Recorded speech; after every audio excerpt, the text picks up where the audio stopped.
the other side of the world, in Kuala Lumpur, Prime Minister Mark Carney insisted progress was being made on finding some relief for affected sectors like steel and aluminum, up until he says that ad aired and angered Trump. And the two leaders have no plans to meet to hash anything out. Look, we stand ready to sit down with the United States, myself with the President, my colleagues with their colleagues, when the U.S. is ready to sit down. We had made considerable progress on a supplement to the trading relationship that we had, considerable progress in the areas of steel, aluminum, and energy associated areas as well. Whether it's provincial or Canada itself, they all knew exactly what the ad was. The Prime Minister knew, everybody knew. The Prime Minister knew what the ad was before it went. Will you see him in APEC? Do you want to meet with him? I don't want to meet with him. No, I'm not going to be meeting with him for a while. No. I'm very happy with the deal we have right now with Canada. We're going to let it ride. The Prime Minister also said Canadians can expect more details in next week's federal budget on how his government will address the immense economic uncertainty the trade war has created. And in the continuing trickle of pre-budget announcement, we learned this morning that the budget will also include millions of dollars for job training and a new tax credit for personal support workers. Patty Hajdu is the Minister of Jobs and Families. Hi, Minister Hajdu. Welcome to studio. Thanks for making the time. Thanks, Vashi. It's a pleasure to see you as always. I have a number of questions on the announcement today, but I have to start where I think Canadians are at the moment, which is a lot of anxiety about what we've heard over the last number of days from the U.S. president.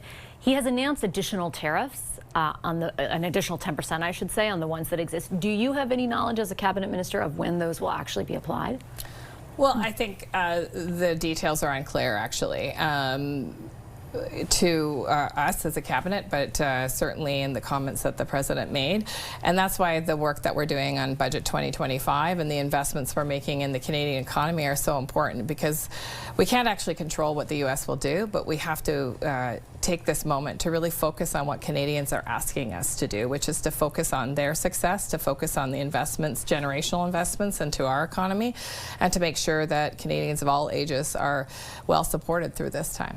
And I certainly do take the point that we can't control what Donald Trump does, but we are still in a very vulnerable position because so much of what we export does continue to go to the United States. And I know that your focus is on measures that can help buttress the economy, and I do have a number of questions on that in a moment.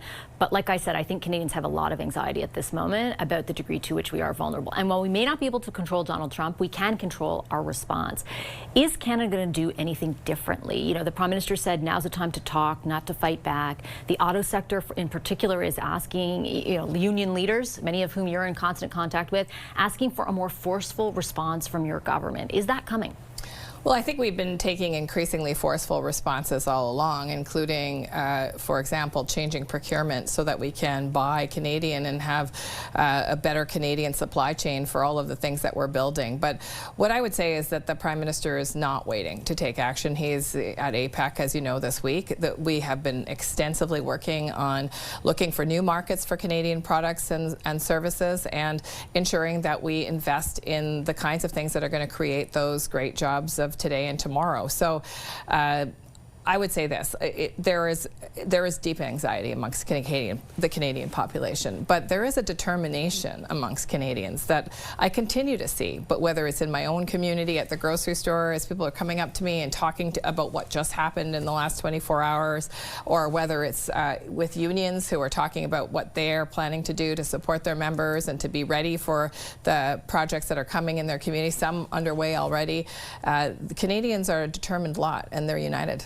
Respectfully, I would challenge the idea that your government's response has been more forceful as it evolves. I think the impression Canadians have is that you campaigned on a forceful response, and that is not what's being delivered right now. And I'll point to, for example, removing the DST, not matching counter tariffs to the tariffs that are applied by the United States, not anywhere close on the sectors that are being hit. Even the procurement agency that you mentioned, I interviewed the minister who's spearheading that, and he couldn't tell me how the balance would shift from 70 cents on the dollar spent in the United States towards Canada or elsewhere. He didn't have specific numbers at all. So once again, does the federal government plan on responding more forcefully to this latest blow from Donald Trump?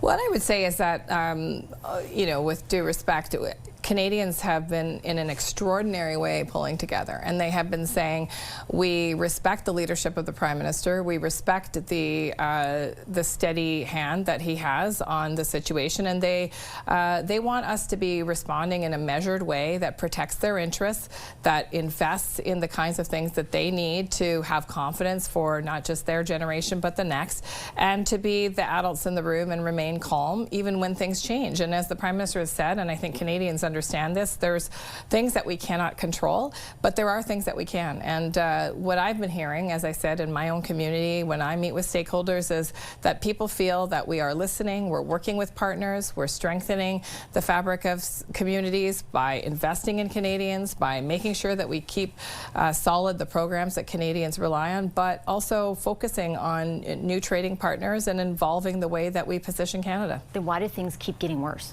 Well, they may be getting worse with one country, but they might be getting better with others. And Canadians understand that you know, we are at a hinge moment. The world is. I mean, the global trading network has been significantly shifted, and Canadians are a wise lot. They've watched this progression, and they have confidence that the Prime Minister is the right person to lead us through this time. You're the Minister of Jobs. There are a lot of people watching tonight who are afraid that they are going to lose their jobs, and that despite what you say, you know, about the federal government's actions, it's going to get worse with Donald Trump, as the last 72 hours have shown us. What do you say to people who are watching tonight? How much worse, as the minister who oversees jobs, do you think it's going to get for them? Well, it's hard for me to hypothesize, and it's not even. There are sectors that are extremely hard hit, and we're seeing job losses already, and you've mentioned some of those sectors, including the auto sector, steel. I was at Algoma Steel recently announcing some support for that industry to pivot to new products and new markets. But there are other areas where we desperately need skilled tradespeople and other employees. I was just with SEIU this morning talking about a new tax credit for personal support workers. Those jobs are stable. People will always need to be cared for. So there are a number of sectors where there is a shortage of people. There are a number of sectors that are being deeply impacted. And what I would say to Canadians, to answer your question directly, is that we'll have your back no matter what sector you're in. Whether it's through the kinds of supports we're providing for companies to work share while they figure out what to do with their workforce. They don't want to lose these skilled workers, but they're also struggling with enough hours, or whether it's EI supports for people that are laid off as the company is changing or transitioning, or in some cases leaving, or whether it's skills training on the job so that people can actually have the opportunity to adapt to new realities in their own sector. We're going to be with Canadians no matter their circumstances. You mentioned a lot of the sort of pillars of what you're announcing today in advance of the budget, about what will be introduced in the budget to address the challenges that workers are facing.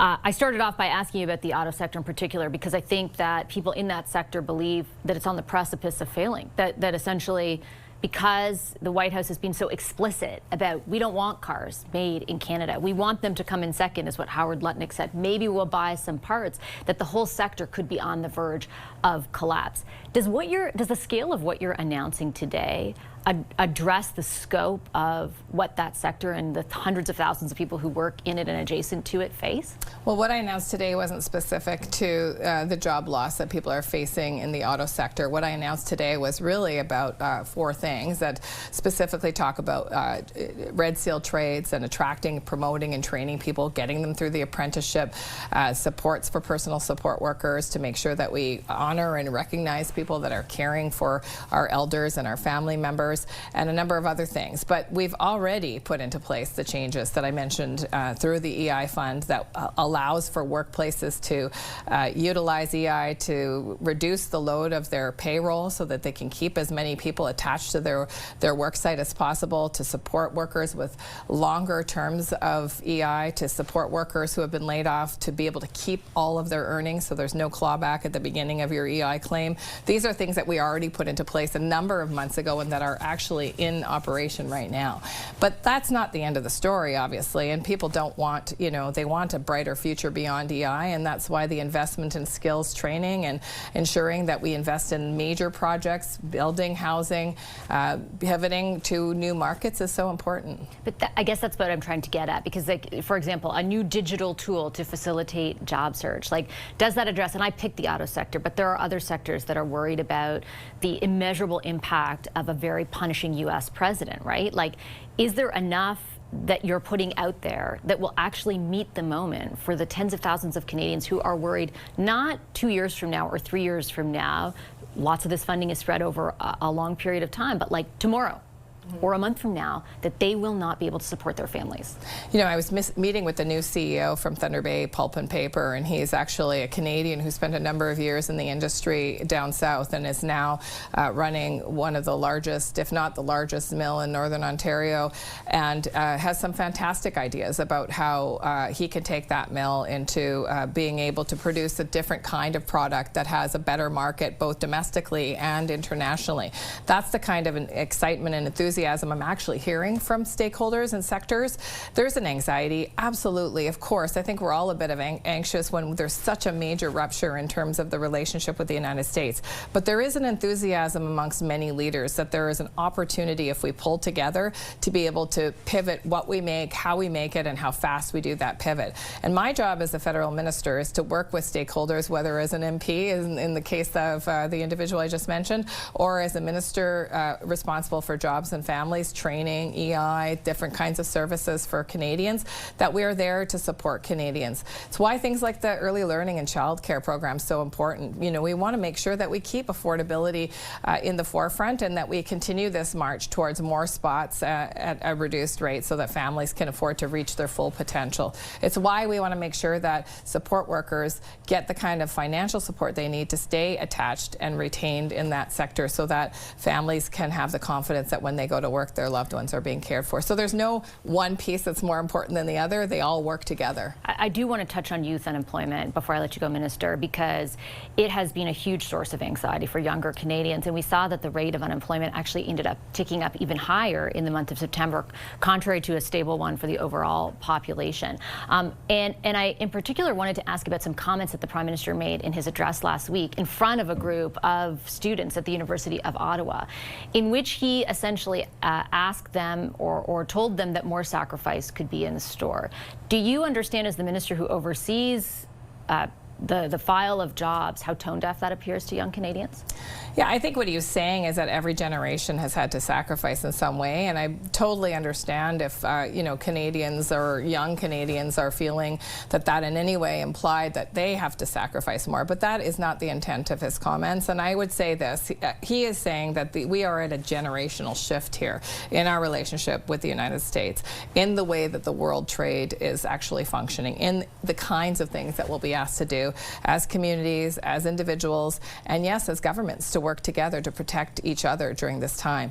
And I think he's calling on that sense of pride that all of us have, that pride of our forefathers and mothers, if you will, who did that heavy lifting for us in their generation, and that it's our time to do the heavy lifting for all of us. And I think that's actually an important and realistic and optimistic message, that times have been tough before and Canadians have pulled together to get through them, and we will get through this time together again. Aren't the times tough enough, though, for young Canadians? I mean, your government has now been in power for more than 6 months. You Liberals were in power for 10 years before. This is the highest rate of unemployment for that age group since 2010 outside of COVID. Like, have they not been asked to sacrifice enough? And if your measures that you've put in place to address this youth unemployment crisis have not even moved the needle remotely, why should Canadians trust that the other measures you're announcing today will address the wider problem? Well, I think that, when I look at the investment in skilled trades training, for example, and having a young man in my life who is a Red Seal crane operator, to be able to go from, a laborer to making the kind of money that we see in the skilled trades is exactly the kind of investment that young people expect us to make. They want us to invest in the skills training that they will need need to pick up those good jobs. They want us to make sure that we keep the programs that have made life more affordable. Many young people are parents, and affordable childcare is an affordability measure. It's also an economic measure. It allows for people to fully engage in the workforce. So these kinds of investments are generational, and I think that we have to keep pulling together. We need everyone. This is a crisis, with all due respect. Like, this is a crisis for young people. Nearly 15% of them are unemployed. You know, one of the first things I did when I was appointed early this year was to ensure that we added additional money to Canada Summer Jobs. We are looking But it didn't help. Well, it actually did. 6,000 more students got jobs. So I don't know if that's nobody, but I think 6,000 more jobs was a huge addition to the kinds of jobs available. We transfer about $2 billion a year to provinces and territories for skills training. A lot of that goes into work-integrated learning. And we are interested in solutions that are going to result in better attachment to the workforce. The federal government, as you know, has a youth employment strategy. We're renewing that youth employment strategy with provinces and territories. We want to make sure that what we invest is the right blend to ensure that kids have what they need to succeed. Okay, I'm going to leave it on that note. I've taken enough of your time. Thanks, Minister. I appreciate it very much.